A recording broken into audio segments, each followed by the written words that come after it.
আঙ্গিনার মানুষ করা এই আঙ্গিনার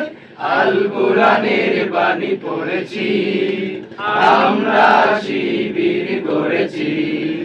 পদ্মা মেঘনা যমুনার তীরে আমরা শিবির করেছি পদ্মা মেঘনা যমুনার তীরে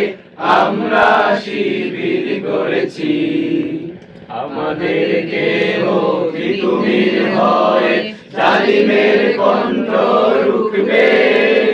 শরীয়তুল্লাহ ইসলামী বিপ্লব ছাত্র জনতা করবে আমাদেরকে তিতুমির হয়ে জালিমের